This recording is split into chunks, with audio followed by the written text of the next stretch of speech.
Hi there, it's Chris Kramer coming to you today from Miami City Ballet, and I am here with Principal Conductor Gary Sheldon. Gary, I'm so pleased to finally speak to you today. Miami City Ballet, the dancers, and the audience have been so thrilled to have you this season. Well, that's nice to hear. The feeling is mutual, I can tell you. Good, good. So yeah, this is our first chance we've really gotten to talk a little bit further, and I wanted to ask you, share with us a little bit how this season has been. It's your first season with us, and your transition to South Florida. Well, that's a big question. Moving from San Francisco to South Florida is a huge move in and of itself. But coming to a place where there's such wonderful artistic production and wonderful personnel to work with, it made everything worth it. Where do I start? We had a great opening with fanfare in the first program. And it was a pleasure coming here as early as last August to come to rehearsals to get to know the company. And that's actually when I first saw Romeo and Juliet last August, and I saw how talented the dancers were. I also got to establish a working relationship with Edward and Roma and Krista and Joni, and of course Francisco, and it was great to get a head start, and we've had a great year, and very proud of all that we've accomplished together. Throughout this whole season, I've had so many dancers from the company share with me how nice it is to work with you.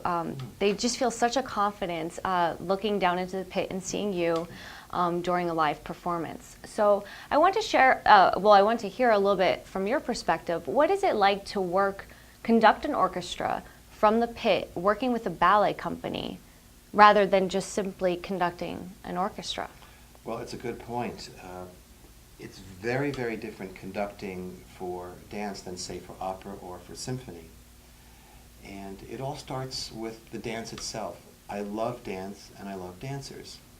I like going to master classes, to classes. I like studio rehearsals. I like to learn the choreography. I like to learn about the individual dancers. After all, you can have the same dancers dancing the same choreography to the same tape, and you'd think, well, that would be quite similar. And yet the dancers themselves listen to music differently.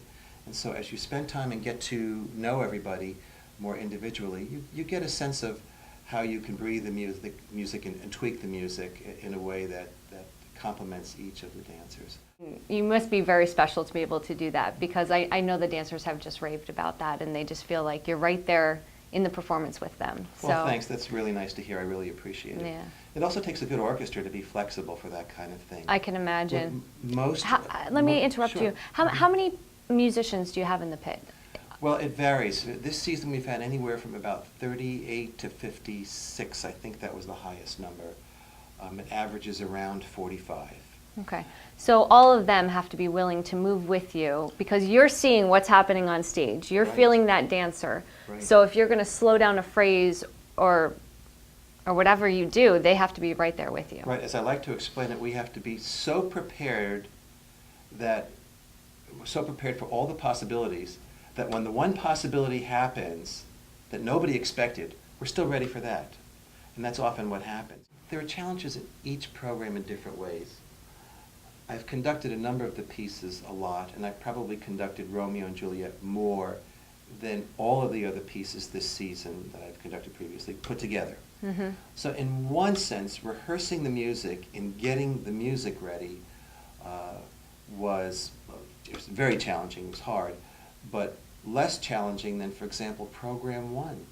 Imagine for fanfare we had essentially two different casts, and there might have been slight changes for some of the soloists on stage.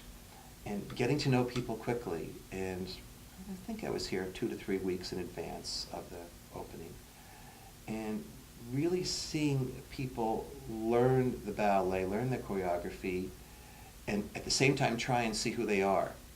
Now I have a closeness to most, if not all, the dancers, and that does come in time.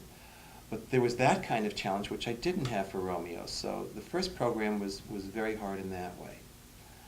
The first program was so great to have the orchestra back. Beautiful. And it was exciting. It was just thrilling for all of us to hear the opening bars of Benjamin Britten's Young Person's Guide to the Orchestra. I will tell you, though, Mendelssohn's Scotch Symphony, the third symphony that he wrote of 5, is very, very hard to play. And the orchestra was as challenged as they are with Romeo and Juliet, in a different way. It's a classical style as opposed to more romantic style. But that was very hard to keep at a high level. They had to practice a lot. I had to coach some of the musicians between performances, and they all knew that we just had to keep that at a high level and not take it for granted between performances. Yeah, because it's always a live performance, right? Well, it's always live.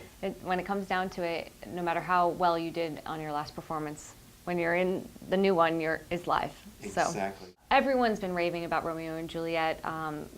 For those who have seen it at our first 2 venues, and everyone absolutely loves the music. What was most enjoyable for you for that program? For Romeo and Juliet? Yes. Well, you referenced the music. It is, of course, gorgeous music that Prokofiev wrote. And it's so remarkable that he has given choreographers and dancers such specific kind of impetus through the music for their motions and emotions. When father comes in to Juliet in one of the penultimate scenes, bum, bum, bum, bum, bum, bum, bum, bum, bum, bum. It just picks right up for that. And then there's music that she has, but isn't it possible?